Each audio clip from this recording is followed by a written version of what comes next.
नमस्कार मित्रांनो, केंद्रीय कृषी मंत्री व ग्रामविकास मंत्री शिवराज सिंग चौहान यांनी एकूण 20 लाख घरकुलांची घोषणा केलेली आहे महाराष्ट्रासाठी।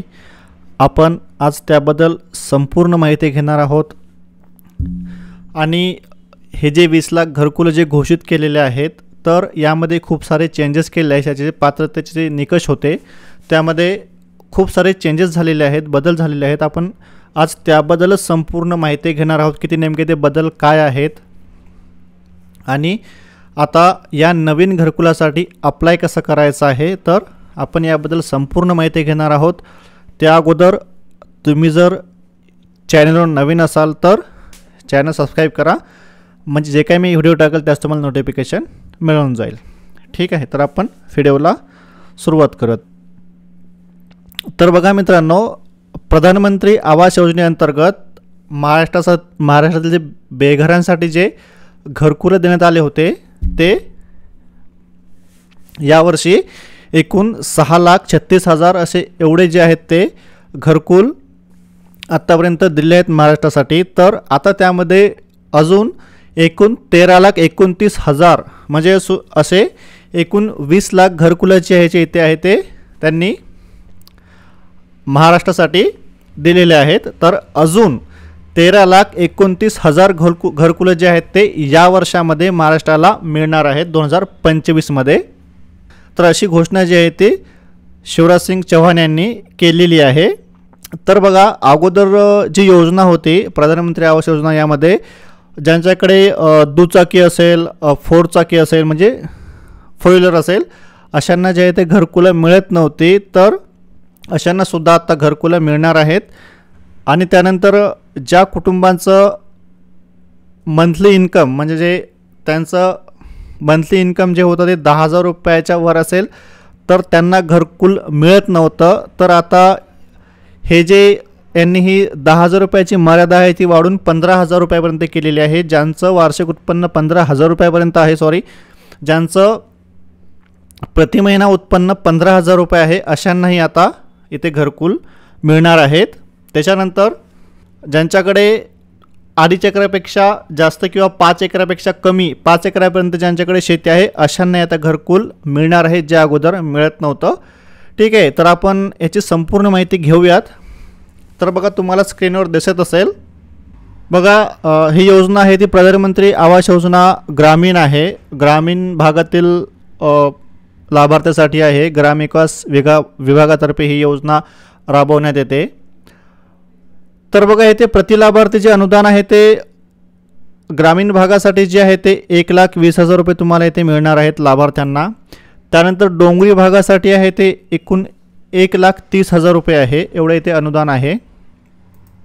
त्यानंतर निवड जे होणार आहे, आता जे 1,30,000 जे घरकुल आता जे 2025 साठी दिलेले आहेत त्यांची जी निवड आहे ती निवड बघा कशी असणार आहे, ग्रामसभेत आहे ती यांची निवड होणार आहे। तर ह्यामध्ये पण अजून काही निकष आहेत, आपण ते पण बघूया। बघा, लाभार्थीची निवड प्रक्रिया आहे ती सामाजिक आर्थिक जात सर्वेक्षण सन 2011 मधून उपलब्ध झालेल्या प्राधान्यक्रम यादीनुसार। ठीक आहे, जे 2011ला जे जनगणना झालेली आहे त्यानुसार ग्रामसभेपुढे जे याद्या आहेत ते याद्या ग्रामसभेपुढे ठेवण्यात येतील, जे आवास सॉफ्टचं जे सॉफ्टवेअर आहे त्यानुसार। तर ही माहिती ऑनलाईन पण उपलब्ध आहे, तुम्ही तिथे त्यानुसार ही माहिती इथे बघू शकता। तर त्यानुसार जे आहे ते इथे निवड होणार आहे, त्यानुसार जी माहिती गव्हर्नमेंटला दिलेली आहे त्यानुसार ही निवड होणार आहे। तर आता प्राधान्यक्रम बघूया आपण की या सर्वेक्षणानुसार प्राधान्यक्रम कोणाला दिला जाणार आहे।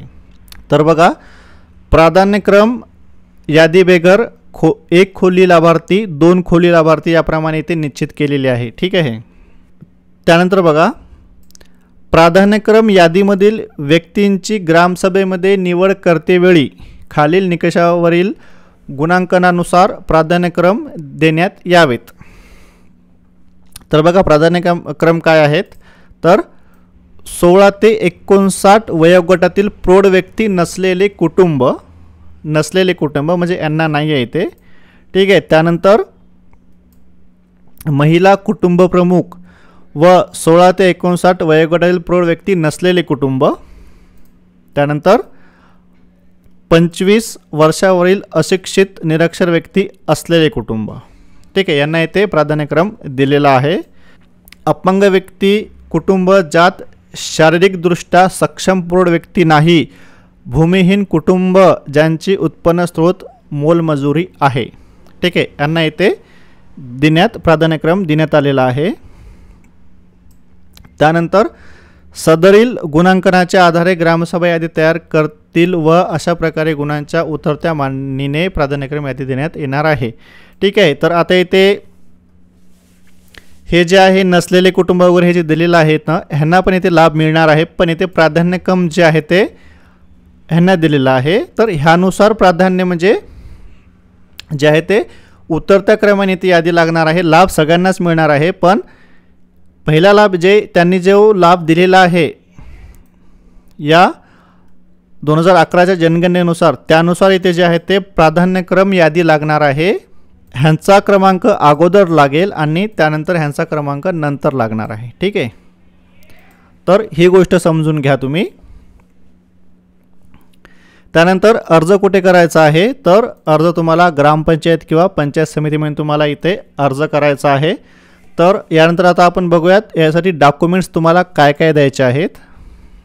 तर बघा, तुम्हाला स्क्रीनवर दिसत असलेलं आवश्यक डॉक्युमेंट, तर इथे तुम्हाला 7/12 उतारा, मालमत्ता नोंदपत्र किंवा ग्रामपंचायत प्रमाणपत्र, तुम्हाला तिन्हीपैकी कुठलंही द्यायचं आहे. त्यानंतर जातीचं प्रमाणपत्र, आधार कार्ड, रेशन कार्ड, निवडणूक ओळखपत्र, विद्युत बिल यापैकी तुम्हाला इथे द्यायचं आहे. मनरेगा जॉब कार्ड द्यायचं आहे आणि बँक पासबुकची तुम्हाला इथे एक कॉपी द्यायची आहे. एवढे डॉक्युमेंट तुम्हाला इथे ऑनलाईन अर्ज करताना द्यायचे आहेत. तर ही होती प्रधानमंत्री आवास योजना ग्रामीणची जी नवीन जे 13 लाख घरकुलं आलेले आहेत त्याची ही माहिती होती.